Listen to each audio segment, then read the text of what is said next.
The Bible Study Podcast, episode 219. Today, the Bible Study Podcast wraps up the study of Daniel.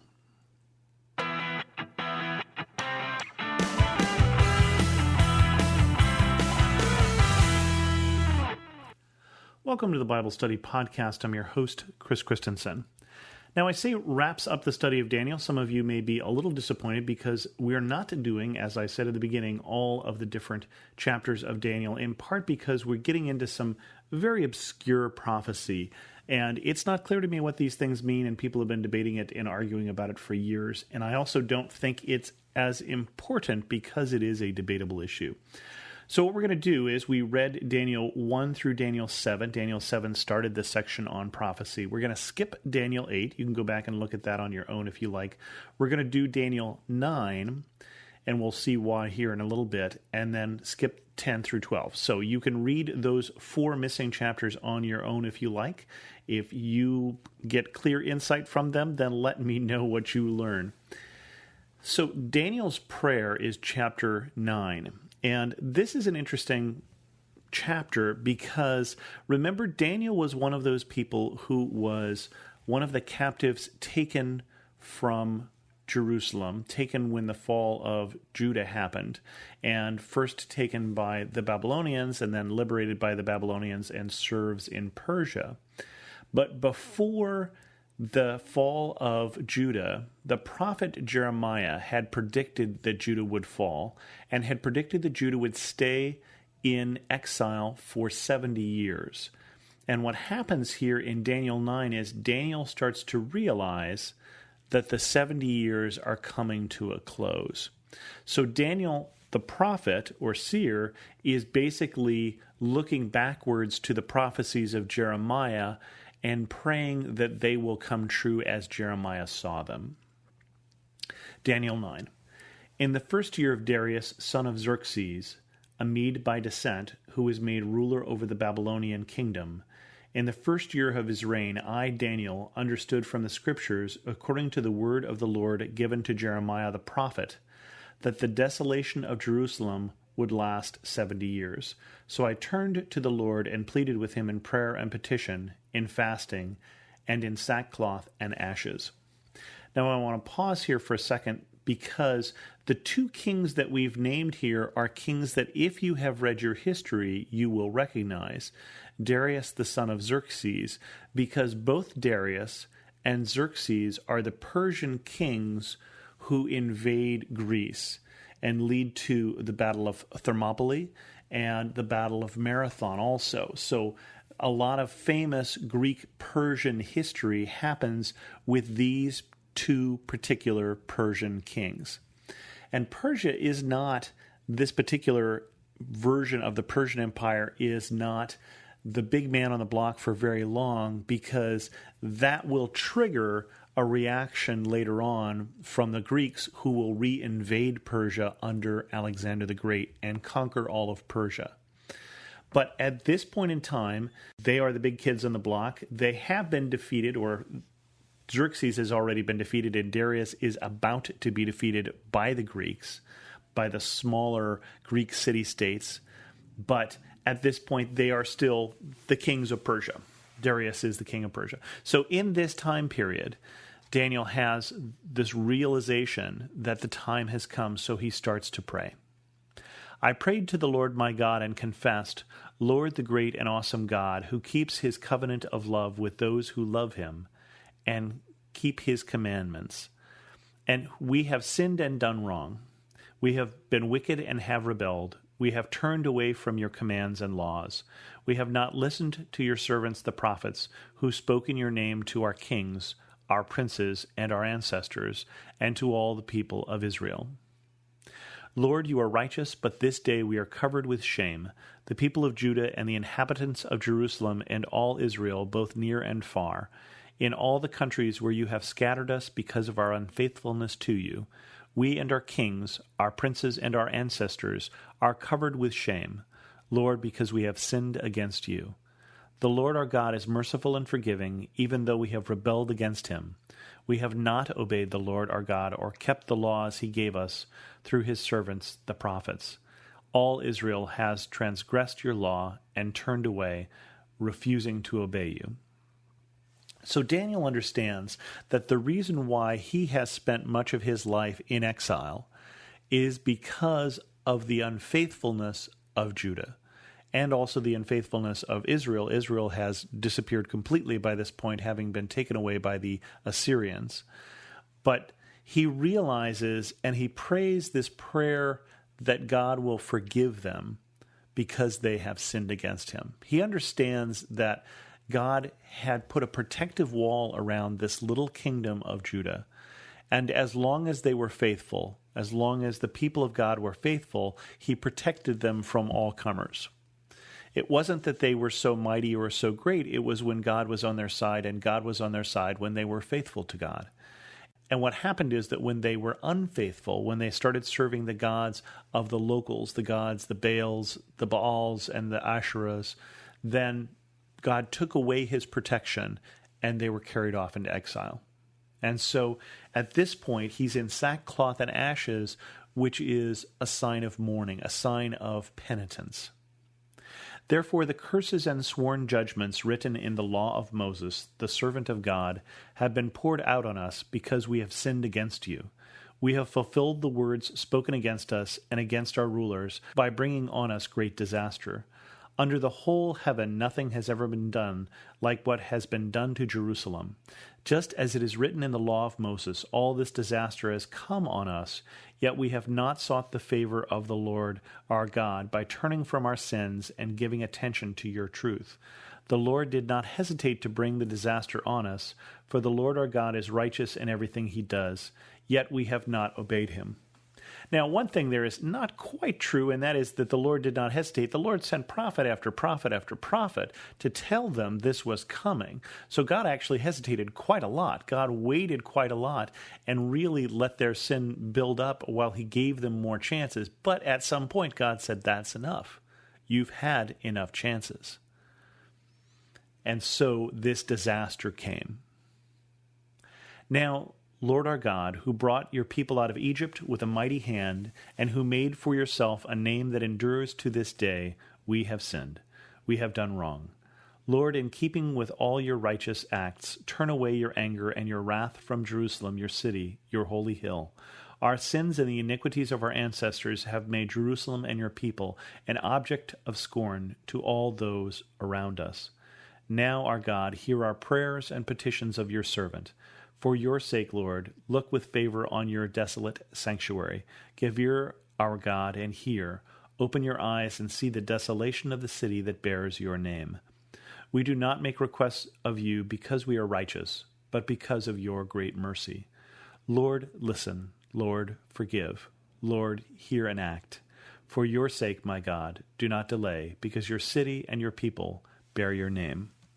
And so Daniel prays that God will calm down, that God will stop being angry, because God was angry with them. God was angry because they turned away from him.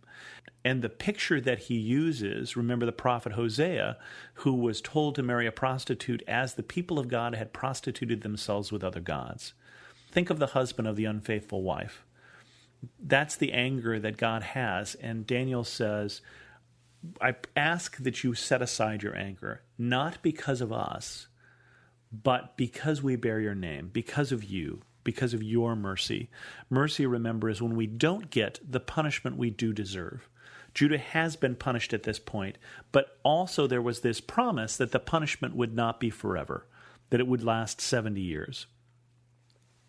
And Daniel hears this. While I was speaking and praying, confessing my sin and the sin of my people Israel, and making my request to the Lord my God for his holy hill, while I was still in prayer, Gabriel, the man I had seen in the earlier vision, came to me in swift flight about the time of the evening sacrifice.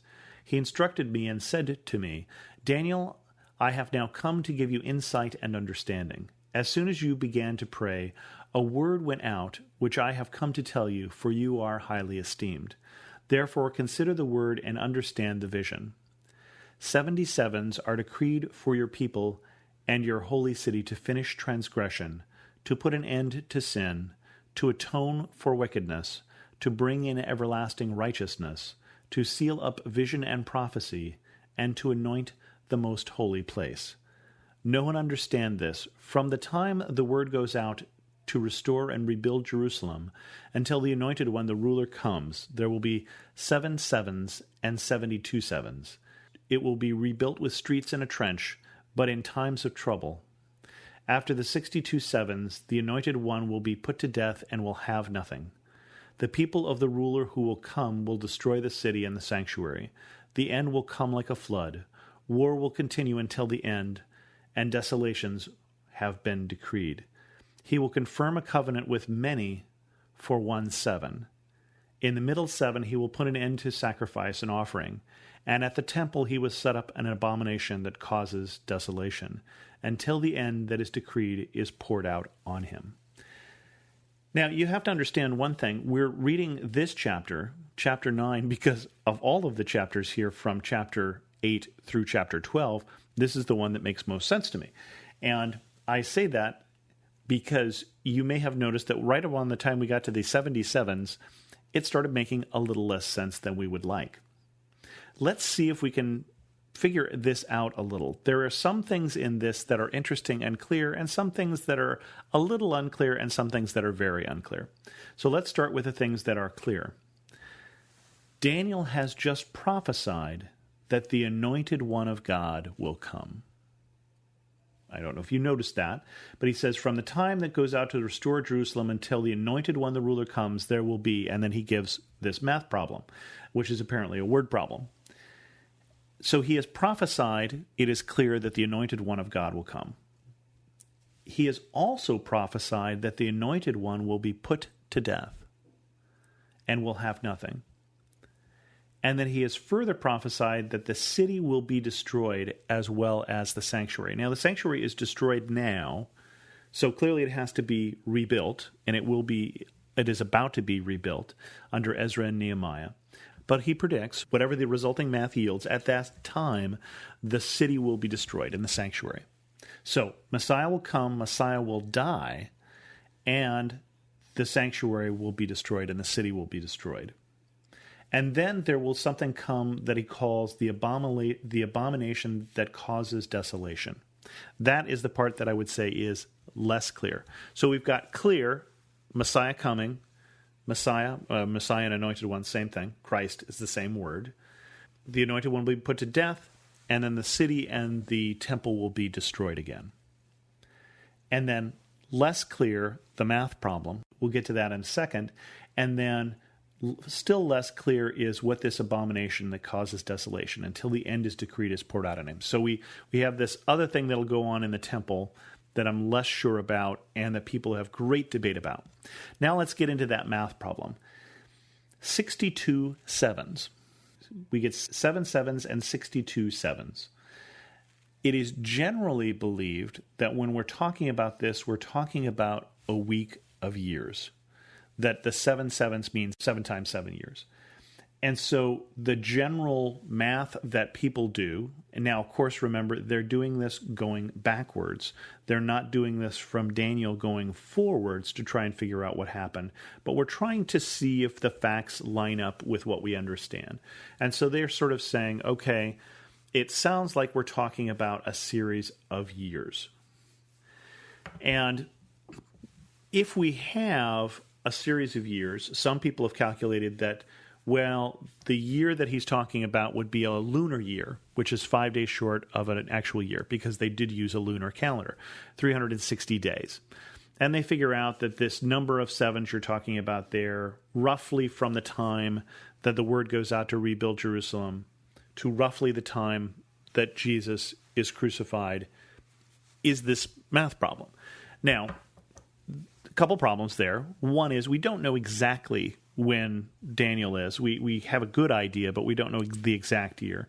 And there's some unclarity in terms of when Jesus lives and dies, because we don't believe, for instance, that Jesus is born in 0 AD, more likely in 6 AD, and dies sometime around 33 AD, dies and is resurrected. I don't want to skip over that, even though Daniel does. And so that comes out to be about right, as long as you're willing to say that years only have 360 days. And granted, some people are willing to say that, and some people are not. But it is interesting to know that Daniel is predicting the coming of Messiah in roughly the right time period for when Jesus comes. And unlike so many predictions of the Messiah, this is not the conquering Messiah that is predicted, but this is the suffering Messiah. And the Old Testament prophets have two different pictures of the Anointed One, which gave people problems because how could the Messiah fulfill both of these? Of course, if you're people that are persecuted, if you're people that are occupied, you tend to focus more on the words that promise the conquering Messiah. Daniel doesn't here. Daniel promises a Messiah, an anointed one of God, a Christ, who will come and die. And shortly thereafter, Jerusalem and the temple will be destroyed, which they were by the Romans not that long after, within a generation of Jesus' death and resurrection and ascension. So the interesting part of this is that within the prophecies of Daniel, Daniel is predicting things here that have probably already come to pass. And it looks like the math sort of works, as long as you're willing, again, to say that we're talking about lunar years and not other years. And some people are and some people aren't. But Daniel is given this picture that God has a plan. And we also see this tied into Jeremiah, that 70 years previous to Daniel that God had a plan.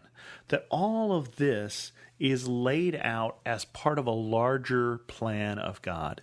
And that, I think, is fairly clear from these verses. All the details and what God is doing and how he is doing his math problem. For those of you who don't like word problems, I apologize, but Daniel is giving us a big one here. But it's clear that Gabriel comes and says, okay, Jeremiah is told you're going to go in exile. You're right, you're going back from exile. And then the next step is the anointed one of God is going to come. But by the way, you're going to reject him and kill him. And then Jerusalem will be destroyed again. But this is all part of a larger plan. And I say that because it is the understanding that God has a plan that makes some verses in the Bible that are unclear still clear. In the sense that in our lives still today, I think there's a lot of things that are unclear, a lot of things that are math problems, a lot of things that take some interpretation and that we may get wrong. But the one thing that I still think remains clear is that God continues to have a plan for you, for me, and for his people. And with that, we're going to end this study of the book of Daniel. And I apologize if you wanted me to do the whole book, but again, I never promised I would. If you have any questions on this study or this book or this chapter, feel free to leave a comment at thebiblestudypodcast.com or send me an email to host@thebiblestudypodcast.com.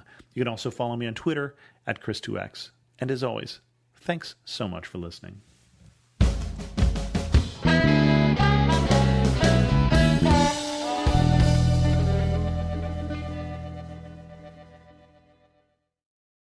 In a world where relationships are easily broken and often discarded, the Rebuilding Us Marriage Podcast is your lighthouse, guiding the way to hope, restoration, and transformation in Christ. I'm your host and marriage coach, Dana Shea. Join me as we discuss the necessary tools for rebuilding marriages from adversity, betrayal, and disconnection. It's time to reignite love as we rebuild marriages from the ground up. Listen to the Rebuilding Us Marriage Podcast on lifeaudio.com or wherever you get your podcasts.